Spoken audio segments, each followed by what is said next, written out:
Halo Jepret Tim, Dewan Pundit Indonesia kembali lagi di Asia Rabuda. Tanggal berapa ini udah lupa gua. 10 Januari 2023 dan kita akan ngobrol-ngobrol di sini bersama dengan tahun berapa sekarang? 2024. Udah tahun baru, udah masuk ke season yang baru, tapi kita tetap dengan orang-orang yang masih lama di sini ya. Hari ini gua ada 3 pundit, ada Justin, ada Pak Levi, sama ada Bawazir. Karena baru dari luar negeri kan nyebutnya nama belakang ya. Name. Ya kan, Beda. last name ya. Yes, sir. Jadi emang nggak biasa nyebut nama depan. Nama depan lo apa? Justin ya? Oh itu bener ya. Coach Justin. Yes. Nama belakangnya Justin. Ya. Dan di tema yang pertama ini kita akan ngobrol-ngobrol tentang apakah tanpa adanya si Trent Alexander-Arnold ini dapat membuat prahara bagi Liverpool. Waktu dan tempat saya persilahkan. Silakan. Mulai duluan dari lo ya, yang paling telat datangnya ya, silakan. Oke, mohon maaf Bang. Ya. Jadi ngomongin soal Liverpool tanpa tren ya jelas kondisi dari from bad to worse nih sekarang. Kita udah kehilangan Salah sepanjang 1 bulan, ditambah kehilangan tren kurang lebih juga kayaknya absen bakal 1 bulan juga. Dan apa yang bikin gue khawatir sebenarnya kalau pas Salah pergi, gue nggak terlalu khawatir karena di pekan lalu gue juga udah bahas sama Koci sama Mas Aryo. Sebenarnya peran gol itu bisa digantikan sama pemain-pemain lain Liverpool di khususnya lini depan.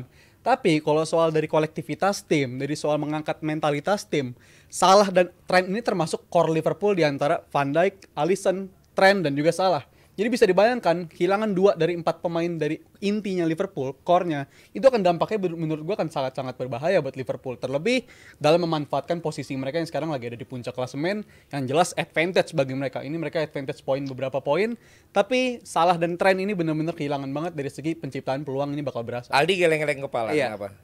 Yang harus orang paham adalah sepak bola itu nggak serta-merta sekedar mencetak gol, menciptakan peluang. It's beyond there. Dan sepak bola itu, yes, di kehilangan Salah sama kehilangan Trent ini 2 dimensi yang berbeda. Di lini depan, yes, Liverpool nggak kekurangan lini depan yang bagus lah. Cuman saat nggak ada Muhammad Salah, it's total different Liverpool. Di belakang, yes, emang nggak ada Trent. Cuman emang Trent sendiri secara defensive wise emang nggak terlalu gimana-gimana juga. Dan beberapa kali juga di game terakhir aja menghadapi Arsenal, dia di babak kedua dia maju sedikit ke midfield karena emang visi dia bagus di situ, umpan dia bagus di situ. The way he defense masih so-so lah. Jadi buat gue kehilangan Trent sama kehilangan Mo Salah ini 2 dimensi yang berbeda yang nggak bisa gue samain. Adanya Muhammad Salah di lini depan Liverpool, satu bikin lawan ya paling nggak ada yang harus dijagain juga di situ. Sementara tanpa adanya Mo Salah bisa diganti. Gue pengennya kemarin sebenarnya bukan Harvey Elliott tapi langsung misalnya Nunes atau Jota di sana. Tapi dicoba dulu Harvey Elliott. Buat gue ya dia bukan seorang striker, dia midfield. Dan dia passer yang bagus, dia kontrol bola juga bagus. Tapi tanpa adanya Mo Salah ini jauh lebih banyak sekali PR-nya. Sementara Trent bakal absen di game 2 kali Cup, 1 kali Liga Fulham. Terus juga kemungkinan bakal main lagi nanti di game menghadapi Arsenal di away di Emirates. Ini mungkin paling parah nanti di game menghadapi Arsenal di awal bulan. Cuman di game-game sebelumnya, di game-game 4 atau 4 game saat dia absen, harusnya Liverpool nggak ada masalah. Harusnya nggak ada masalah. Harusnya nggak ada masalah karena Sorry, paslon nomor 2 saya belum minta Anda Iya. untuk bicara ya. Dipahami Saya biarkan dulu. dulu. iya, jadi buat gua absennya Trent ini secara untuk bertahan, gue sih nggak begitu takut. Gue lebih takut Liverpool tanpa Salah. Oke. Tadi udah gelisah juga nih kayaknya pasangannya Kaisang nih. Gimana? Gue pasangan nomor berapa nih? Gue nomor berapa nih? Pasangannya Kaisang bagaimana nih? Udah geleng-geleng juga. Enggak lah, gue nggak setuju sama mereka berdua. Dua-duanya lu gak setuju. Dua-dua nggak Terima setuju. kasih lo meringankan beban gua. Lu kan kelihatan kalau dibilang si Riza bilang kehilangan Salah ada yang penggantinya. Mereka itu unggul karena gol bunuh diri.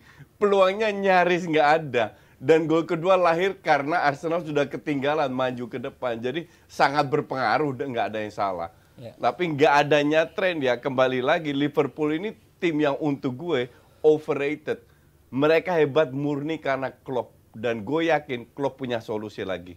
Walaupun tidak ada tren, tidak ada salah. Kalau dari sisi pemain, ya dari sisi bermainnya biasa banget. Tapi kembali lagi kuncinya Klopp itu sangat kalau Kloppnya underrated. Benar-benar pemain yang pelatih yang efeknya, yang kinerja itu luar biasa itu Klopp. Liverpool bisa seperti ini itu karena Klopp bisa dapat trofi lagi 2 kali masuk Champions setelah 30 tahun puasa dan sekarang 33 tahun by the way. It's okay, tapi Klopp ini luar biasa yang bisa menciptakan, dan Klopp nanti ada ada apa yang dia sulap lah dengan menggantikan Trent dan Salah. Kalau ngomongin variabel Klopp kenapa underrated, Liverpoolnya malah yang overrated, 3 aja. Apa yang membuat menurut lu Klopp itu something special? Karena kalau the special one kan udah ada. Oke, ya. 3 aja. Enggak itu juga. Ya kan dia bikin sendiri namanya. Dia bikin Nama sendiri. kaya lu Iya, kan iya, bikin betul, sendiri betul, Coach dia Justin. bikin sendiri, betul. Iya. Satu, Klopp tidak mendapatkan banyak biaya. Oke, biar ada Dana. banyak dana. Ya, akhirnya dia harus sulap, dia jual Coutinho, datengin Van Dijk. Terus pemain yang cukup mahal, bukan yang murmur ya. Kalau murmur itu kan dibeli untuk eksperimen lah. Syukur-syukur bagus, ternyata 90% flop kan. Tapi pemain yang dia beli, hampir semua itu berhasil. Mungkin yang bisa dibilang nggak berhasil yang 30 juta ke atas lah. Itu Chamberlain, Oxlade. Ya. Yang lainnya cukup berkontribusi. Oke. Nah, ketiga, dia bisa memanfaatkan pemain di mana pemain-pemain yang semua dia beli dengan tanpa merubah sistem. Praktis yang dirubah kan posisi, bukan sistem. Bermain direct football, dia bisa atur sehingga akurasi, crossing, kiri, kanan, depan, belakang itu akuratnya luar biasa. Feeling gue hanya Liverpool yang punya pemain secara overall ya, yang crossingnya itu akurat. Maka dari itu mereka bisa meraih banyak prestasi di Eropa maupun dengan sistem gaya bermain mereka yang direct footballnya very fast. Kalau lu mau ingin bermain dengan direct football, lu butuh akurasi yang tepat dong. Lu kalau lihat crossingnya Van Dijk lah, emang Van Dijk dari dulu begitu? Enggak kan? Dari kiri ke kanan, Robertson, TAA. Tapi kalau dibilang secara kualitas, oke, not bad. Nah, 3 pemain ini yang untuk gue, pilarnya yang menggendong Liverpool. Salah, Van Dijk, sama Alisson. TAA bisa diganti. Tapi kalau melihat dari apa yang dibuat oleh Klopp seperti yang tadi lu bilang, artinya kalaupun akhirnya dengan 10 pemain cedera, 10 pemain yang nggak bisa main, ditambah sekarang juga tren nggak bisa main, ada alasan pembenar juga dong. Kalau akhirnya flop nih. Oh, kalau Ketika lu bilang kan ini pasti ada solusinya, tapi kalau ternyata nggak, udah ada alasan pembenar untuk Klopp. gini. Kalau dimaafin dong. Kalau lu bicara ini seolah-olah ini matematika. Tapi tahun lalu dengan Henderson mereka rank 5 kok. Jelek dong. Ya, jelek kan? Dalam arti ini tetap pemain, tetap manusia. Tetap ada naik turunnya. Cuman maka dari itu gue paling nggak setuju kalau orang lihat ya 3 tahun yang lalu enggak. Sekarang nih, sikon sekarang, Liverpool sekarang nggak bagus-bagus amat loh. Banyak sekali ugly win, tapi terutama digendong sama Salah. Nah ini hilang. Kalau seandainya kalah, gue nggak salahkan Klopp kalau perform. Berarti lu salahkan pelatih fisiknya. Bukan, karena nggak ada salah. Nggak ada salah dan pembeliannya butuh waktu lama untuk mengkompakan untuk bisa menggantikan trio depan dulu zamannya Firmansyah dengan 3 Wijnaldum, Henderson, Fabinho. Kan nggak bisa lu ganti dalam sekejap. Terutama tengahnya, titik lemah Liverpool itu untuk gue lini tengah. Nah, gua ngomong lagi ke Pak Levi. Untuk ingat. Lupa gue ingat Oh, benar, Rizal. Rizal. Iya, Rizal juga. Pak Levi sama lu. Lu kan concernnya TAA, lu concernnya Salah. Iya. Nah, kalau secara data di awal musim, Iya. anjay. Oh, data nih statistik. Lu udah nih. kayak Haryo aja ngomong Statistik. data-data. Kan Bener ini. supaya valid ya kan. Iya. Kalau di fact check nanti sama netizen kan valid. 3 pertandingan awal musim Liverpool tanpa TAA. Iya. Tiga-tiganya menang 3-1 skornya. Ya, itu betul juga. Artinya sudah pernah proven bahwa tidak ada TAA pun berpihak kepada statementnya Justin. Nah, mengenai Salah ya memang ini orang nggak ada obat kan. Tapi kadang-kadang sebagai penonton Liverpool kita tuh gregetan loh. Saat dia main jelek pun kayaknya Klopp tuh nggak pernah mau gantiin dia. Ya. Kayak ada dalam kontrak dia tuh harus main minimal 80 menit dan lain sebagainya. Belajar dari Netflix di Piala Dunia, ternyata kan keputusan pertama tidak memainkan Ronaldo membuat pemain lain bisa glowing. Explore ya. Dan Step bisa up, ya. bisa muncul gitu loh. Apakah ini juga malah tidak memungkinkan akan terjadi? Anda dulu nomor Ya. 2 silakan. 1 menit dari 1 menit dari sekarang tentang TAA. Benar, nggak ada tren di 3 pertandingan awal di musim ini Liverpool survive. Tapi harus diperhatiin juga waktu itu Liverpool kan ini sistemnya Liverpool ini kan agak reliable sama fullbacknya juga. Ketika si Trent Alexander-Arnold nggak ada, waktu itu ada Robertson, di Ya. mana output nyerang itu masih bisa kebantu karena ada Robertson di sana. Dan dimaininnya waktu itu penggantinya inget Joe Gomez dimainin di sana. Tapi kondisi sekarang fullback Liverpool yang orientasi untuk menyerangnya itu kan sisa Alexander-Arnold doang. Si Robertson cedera, si Mikas alternatifnya juga oriented mindednya agak menyerang, dia juga cedera. Jadi ini dipastikan Liverpool hanya punya back sayap yang fit, yaitu seorang Joe Gomez. Yang mana kalau dari segi output nyerang nggak bisa dibandingkan, jangankan sama Trent Alexander-Arnold, sama si Mikas sekalipun nggak bisa dibandingkan. Iya, tapi yang patut gue acungi jempol dari Liverpool sekarang adalah mereka kan sebelum pertandingan lawan Arsenal itu merecall 2 pemain muda yang jelas mereka sebenarnya bukan solusi. Tapi ini kan bukti di mana Liverpool ini sadar kalau mereka itu tipis banget di posisi fullback, alhasil mereka harus mainin, dan salah satunya yang diturunin ketika lawan Arsenal itu Conor Bradley. Bisa jadi ini waktunya dia, seperti yang tadi Bang Aldi bilang kan, Liverpool di bulan Januari ini minim sebenarnya pertandingan di Premier League-nya. Jadi posisi Liverpool di puncak bisa tetap aman, sekaligus memberi waktu ke pemain-pemain muda tersebut yang baru aja dipanggil untuk main aja di laga League Cup dan juga FA Cup tersebut, Bang. Tapi saya nggak sepakat tentang Bradley ya. Dia nggak akan bisa jadi solusi kan. Betul. Martinelli aja kemarin mati gaya dibikin sama dia. Iya. Oke, cukup Lempar. Mas Rizal. Oh, ngikutin juga ya. Dan support. Iya kan. Gini, kalau lu fans Liverpool dan biasa nonton Liverpool, lu harusnya bisa melihat 2 fullback Liverpool itu punya peran yang berbeda. Back kiri flying fullback sampai atas. Even Joe Gomez yang menggantikan kemarin sampai ke depan juga waktu lawan Arsenal, sampai ada shoot ke depan juga. Tapi back kanannya jadi inverted.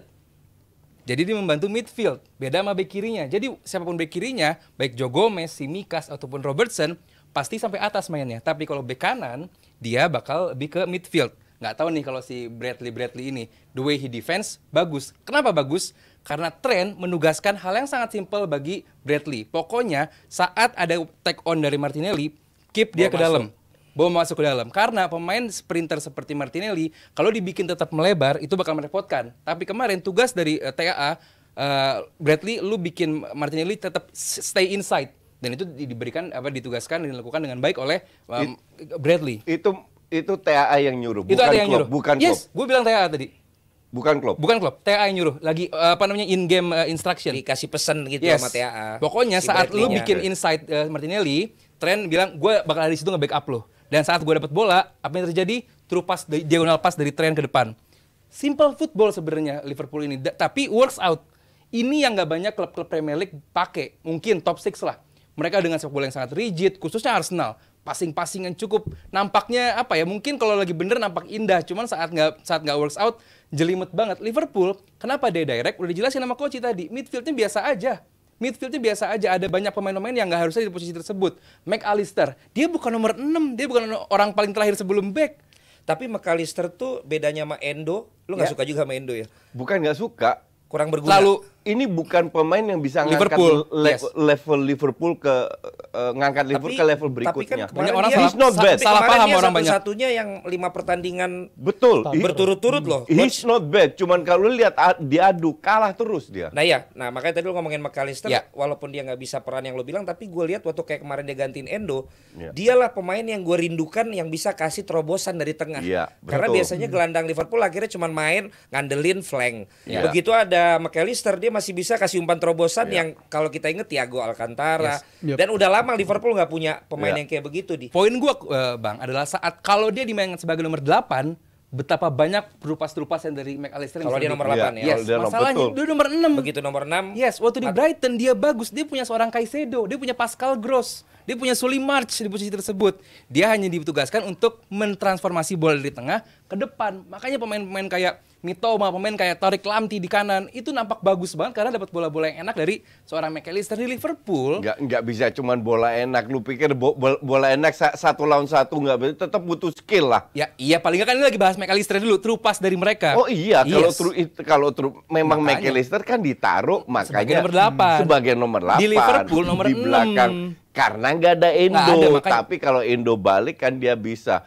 Sebenarnya yang main nomor 6 Gravenberch bisa nomor 6. Nggak Wah, dimainkan itu nomor gua 6 nggak juga. demen dah Tapi gua. nggak dimainkan nomor 6 juga. Dia bisa. Mati Ya, bola. nomor Dia 8 bisa juga. main 6. Terus McAllister bisa kan kembali lagi lu bisa kasih dia kepercayaan atau enggak. This guy kan setahun nyaris nggak main juga di Bayern. Jadi dia butuh waktu untuk adaptasi lagi. Cuman Gravenberch kalau suruh attacking ya dia box to box dia bisa. Apakah levelnya Liverpool ya belum, ya kan ya. Menuju Sobos lah juga belum sama sekali belum levelnya Liverpool, dikasih kesempatan juga terus, ya kan. Inilah karena Klopp memang nggak punya banyak pilihan. Maka dari itu gue bilang nggak ada TA untuk gue, nggak ada salah, ngaruh banget. Makanya gue bilang di awal gitu. Lahirlah statement itu kalau tanpa salah Liverpool bakal kedodoran. hanya Kabupaten FC dari Inggris Wow. Utara. Coba bisa diulangi? Liverpool hanya Kabupaten FC dari Inggris Utara tanpa salah. Artinya resultnya akan Enggak, permainannya aja. Kualitas Kita nggak bisa Liverpool result lagi. beda banget. Bukan setuju. masalah result. Bukan Oke. masalah result. Kabupaten Permainan. Inggris Utara. Iya, permainan tanpa salah itu ngaruh banget. Kelihatan lah babak pertama lawan Lu Arsenal. bukan tipenya nggak suka kayak pemain Salah ya, coach? Dia kan individualis banget, cuman emang dia Bukan. bisa expected chances-nya bagus, terus golinnya Terbaik banyak. nomor 2 di Premier League. Dia itu ngatur pemain depan. Pemain depan hanya reaction atas kerja keras dia. Dengan individual actionnya dia bisa tarik ruang, dia buka ruang. Oke. Timingnya dia masuk ke dalam. Sekarang nggak ada salah pada bingung, nggak bisa create chances. Dilihat dari waktu lawan Arsenal kan. Waktu lawan Arsenal kan dia baru. Tapi kan nanti akan lawan Fulham. Ya nanti kita lihat lagi Kita akan apakah ada solusinya. Maka dari itu nggak ada TAA. Untuk gue sih Klopp pasti punya solusi. Kalau akhirnya lawan Fulham bisa berbeda ketika lawan Arsenal karena lawannya cuma Fulham, Iya. lu akan tarik nggak kata-kata lu dia bukan cuma tim dari kabupaten? Lihat 2-3 match tetap lah. perlu 3 match. Iya dong, Oke. ini kan per itu lihat. Kalau 3 match di luar skor mainnya bagus, mau itu menang mau kalah nggak tergantung Oke. sama salah. Baik. Gua akan tarik. Dan ini Kalau nggak akan gue pin komen di IG gue. Yang kata-kata lu tadi. Iya. Baik, terima kasih. Saya sudah lama tidak dimarahin di sini ya. Ini ternyata sudah 17 menit ya. Tapi karena nanti tema-tema yang lain saya tidak menguasai, ya mendingan kita banyakin di sini kan gitu ya. Oh enggak juga, ntar dipotong-potong ya. Kita akan menuju ke Chelsea sebenarnya. Ya, tapi gue pengen kasih juga, menurut lu underrated nggak sih seorang Joe bener Gomez. namanya? Joe Gomez. Joe Gomez. Karena menurut data, apa yang dia lakukan kepada Saka itu kejam. Dribbling 4 kali, Saka tidak berhasil sama sekali menyelesaikan dribblingnya. 4 kali semuanya kerebut sama Joe Gomez. Clearance 4, recoveries 3, total defensive actions-nya 12. Termasuk underrated nggak nih orang? Lu nilai Joe Gomez dari satu pertandingan enggak. atau dari setahun? Gue udah lama pengen ngomongin Joe Gomez Ya, yang sebenarnya Joe Gomez- setiap dia cover siapapun lumayan Ya. bagus. Joe Gomez ini untuk gue pemain yang bukan levelnya Liverpool. Tapi 2 match terakhir luar biasa mainnya. 2 match terakhir benar-benar luar biasa. Gue nggak tahu dia kerasukan siapa. Pokoknya dia benar-benar tidak membuat kesalahan yang dia tahun lalu lakukan. Berarti mentalitas inilah harus buat semua pemain ya, walaupun jadi backupan tadinya. Iya. Ya kan, oke. Iya. Saya sudah tidak boleh ngomongin Chelsea, tapi saya bandel sedikit saja. Perlukah kita mengglorifikasi? Bukan yang main itu MU, oh udah ya kemarin ya. Menang juga. Ya, tentang Chelsea ini tentang apa ya? Kalah sama Kalah, Oh, yang kalah sama Iya. Middlesbrough. Iya. Tapi kan baru leg First leg, pertama. baru leg Perlukah pertama. kita mendiskusikan itu, Koci? Gue rasa perlu ya. Kenapa? Karena fans Chelsea banyak. Harus kita serve juga. Oke, Kalau enggak ini dibilang kalau MU ada TV. Panji, Terlalu- MU TV, ada gua lu, Liverpool. Liverpool TV. Kalau gitu Enggak saya dong. setuju. Tolong teman-teman kita bicarakan sebentar tentang Chelsea. Di luar dugaan lu dong. Enggak juga. Jujur lah. Enggak. Lu kayaknya nggak pernah nonton Chelsea ya? Tapi kan kemarin sempat bagus 3 kali. Enggak. Menang bukan berarti bagus, Len. Tahu, tapi untuk Chelsea sekarang ya lu nggak bisa berharap Chelsea yang pernah bagus mungkin menurut lu dong. Oh, betul. Tapi Chelsea sekarang ini benar-benar is not a team. Mereka sekali main bagus, 2 kali jelek. Sekali bagus, bahwa mereka menang 3 kali bukan berarti mereka udah kompak. Tapi ball positionnya jauh sekali, Koci. Lo ya pasti. Ya lu mau bilang gue Arsenal kardus kan? kemarin juga ball position bagus. Ya habis gue disuruh ngomong kan nggak enak juga nggak dipakai. Enggak lah. tapi kalau soal Ball ini ya- position sendiri is nothing kalau lu nggak punya kreativitas. Tapi berarti kemarin problemnya masih itu. Ya, it's not a team. Oke. Gue melihat ada 11 pemain yang bermain, is not a Not team. unit. Not a unit. Sedikit aja soal Chelsea, soal kekalahan dari Middlesbrough kemarin, emang mereka kelihatannya agak beda dari pertandingan-pertandingan sebelumnya. Tadi Bang Valen udah nyinggung. Sorry, dia- lawannya siapa? Middlesbrough. Yang nyebutnya Kemarin. bener gimana, Koci? Middlesbrough. Middlesbrough. Middlesbrough. Boro. The Kalau Boro. ini julukannya The Boro. The Boro aja Nyebutnya nih, Middlesbrough. Middlesbrough. Iya betul ya, Coach? Ya, Middles. Iya, jadi The Boro. tolong dikoreksi. Koreksi. Ya. Middlesbrough. Supaya kita nggak Middlesbrough. masalah di situ. Ya. Berarti The Boro aja, The Ya, Boro The aja. Boro nih. kenapa? Chelsea lawan The Boro kemarin agak beda karena biasanya kan mereka tetap pakem tuh. Kalau si Nicholas Jackson nggak works, dia mainin Broha. Dua-duanya dicoba kadang bermain bersamaan dari awal yang udah kita lihat di bulan Desember kemarin banyak dilakuin sama si Pochettino. Tapi kemarin mereka berbeda, dua-duanya nggak dimainin. Mereka murni mainin si Cole Palmer dari awal sebagai posisi di striker. Yang dimana gue bilang sebenarnya mereka bisa nyiptain peluang, mereka datang itu peluang, mereka nguasain pertandingan. Tapi di role fase build up pertama tuh kelihatan Chelsea kemarin tuh agak-agak kedodoran ya. Karena biasanya fase build up pertama tuh ada Enzo yang jemput ke belakang. Emang kekuatan dia itu jembatan antara di lini belakang dan lini depan itu biasa dia lakuin dengan passing range dia yang luar biasa. Tapi kemarin justru dia lebih banyak disuruh lari, make the run, mungkin untuk mengakomodasi ada si Cole Palmer juga. Tapi gue nggak ngeliat ini skema yang harus dilanjutkan sama si Pochettino karena hanya akan menurunkan performa dari si Enzo jadi makin turun kalau main di peran kayak gitu. Dan juga si Cole Palmer kayaknya emang Pokoknya lebih jangan bagus. dipertahankan skema itu. Iya, Cole Terima Palmer kasih. lebih sayap aja. Terima kasih. Kalau gue lebih menitik beratkan kepada komentar Pochettino sih, bahwa sama seperti Arteta, bahwa yes, kita menciptakan banyak peluang, kita menyerang, kita ini itu. Hey, ini nggak cukup, lu harus menang. Lu sebagai tim sebesar Chelsea, sama seperti Arteta sebesar Arsenal, lu nggak cukup namanya lu menciptakan banyak peluang. You have to score, you have to win. Ini yang nggak ada di Chelsea kemarin. Dan banyak peluang lu bilang. Banyak peluang kan tercipta dari kesalahan back Boro gitu loh. Di intercept. Intercept, gitu-gitu. kalau lu peluang tuh dari belakang, tengah, depan. Build up. That's Iya, peluang. betul. Kalau kesalahan back lu serang jadi gol, ini namanya pemanfaatan kesalahan. Itu beda sama peluang. Jadi gua nggak ngerti nih, Pochettino sama kayak Arteta juga. Kita menciptakan banyak peluang. Hey, the hell about peluang? Kita bikin gol. Kalau kayak kemarin menghadapi Liverpool juga Arsenal, babak pertama menciptakan banyak peluang. Liverpool jelek, tapi Arsenal nggak bisa menghukum jeleknya Liverpool. Itu yang beda. Oke. Betul. Kalau begitu berarti kesimpulannya yaitu salahnya Chelsea. Kalau ya Pochettino, Chelsea, pemainnya Mereka harus semua. evaluasi di leg yang kedua. Yes. Dan kesimpulan untuk tema kita yang pertama ini adalah yang namanya main bola itu serba salah ya. Kadang kita udah cetak gol tapi nggak melalui build up, tetap dikritik sama Justin. Tapi kadang udah bagus, banyak build up, nggak dari build up tapi kemudian tetap nggak gol, ya tetap aja dia kalah. Oh, pasti. Jadi memang pemain bola itu kenapa dihargai mahal, karena selain harus perform di lapangan, dia harus bisa punya kuping yang selalu adem mendengar para pandit membicarakan mereka. Terima kasih, nanti kita lanjut lagi di DPI untuk tema berikutnya. Sampai ketemu.